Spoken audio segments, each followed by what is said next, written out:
In the heart of Umuaka, a Nigerian village nestled between red clay hills and whispering banana groves, stood a modest church built from weathered stone and faith. Its walls bore the fingerprints of generations: Nigerian men who carved its beams, Nigerian women who swept its floors, and Nigerian children who sang beneath its roof. It was not grand, but it was sacred. Inside, Emeka, a 52-year-old dark-skinned Nigerian man with a round face, short beard, and broad shoulders, stood at the pulpit. His voice, deep and deliberate, echoed through the cracked clay floor and wooden pews. He wore a flowing white robe with gold embroidery, the kind reserved for holy days, though this was just another Sunday. His sermon was fiery, laced with warnings and scripture, but beneath his words lay a tremor. Something was shifting. The villagers listened. Nigerian women in vibrant wrappers and head wraps fanned themselves gently. Nigerian men in embroidered shirts leaned forward, brows furrowed. Children fidgeted, whispering in Igbo. And then it happened.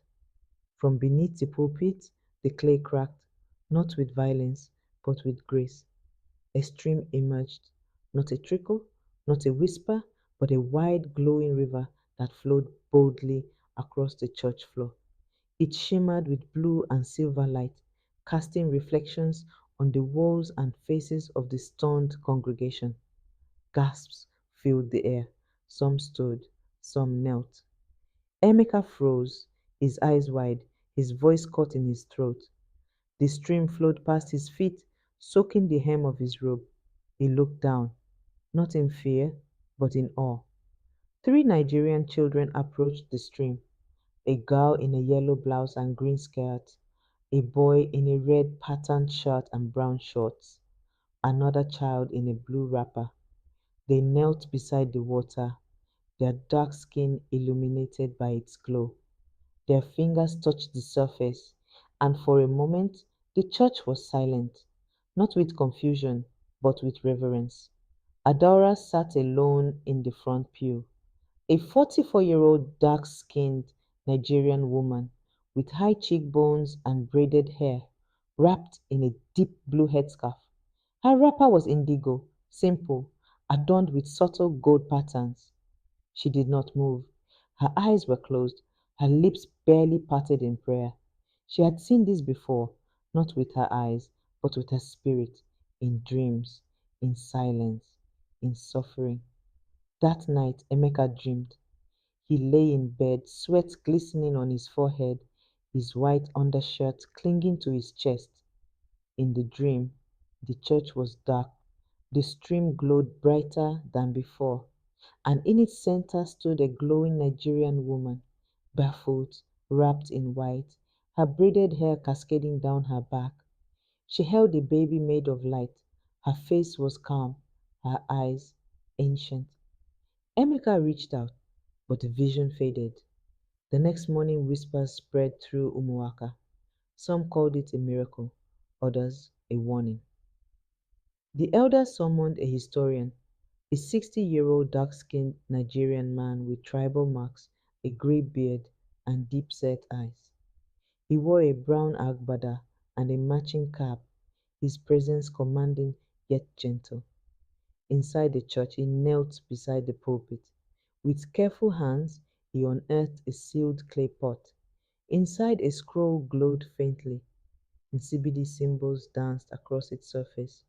The villagers gathered: Nigerian women with red painted nails, Nigerian men with folded arms, children peeking from behind wrappers. The historian read aloud. The scroll spoke of a child, a healer, a stream that would return when the village was ready. It spoke of silence, of strength, of a woman who would carry the burden alone until the time came. Adaura returned to the church that night, alone. The stream glowed blue once more. She stood in its center, a silhouette bathed in light. Her eyes shimmered. She did not speak. She did not cry. She simply stood, like a pillar, like a prophecy fulfilled. At dawn she emerged. Her golden wrapper with blue accents caught the morning light. A deep blue headscarf framed her face like a crown.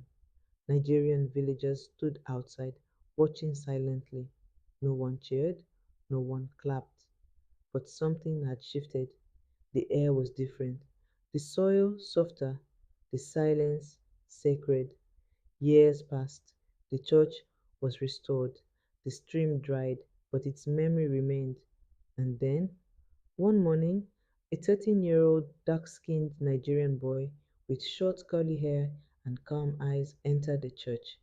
He wore a white tunic with blue embroidery. He touched a Nigerian woman's forehead. She wept. The stream glowed briefly, then faded. Later, a Nigerian woman, mocked by others, entered the church. She knelt beside the pulpit. The stream returned just for a moment. The villagers paused. Their laughter died. The water shimmered, and then it was gone. Moral of the story: true miracles are not loud. They do not demand applause. They arrive in silence, in solitude, in the hearts of those who believe when others doubt. The stream beneath the pulpit was never meant to flood the village. It was meant to reveal it, to show who listens when no one speaks, who prays when no one watches, who heals when no one believes. In every Nigerian village, there are Adaoras, there are Emekas, there are children who touch the stream and feel its warmth. And there are those who mock, who doubt, who forget. But the stream remembers. It flows beneath the clay, beneath the stories, beneath the soul of a people who carry light in silence. And if you ever find yourself in Umuaka, do not ask for signs. Do not wait for thunder. Just sit, listen. The stream may be silent, but it still flows beneath your feet, beneath your spirit, beneath the pulpit of a village that remembers.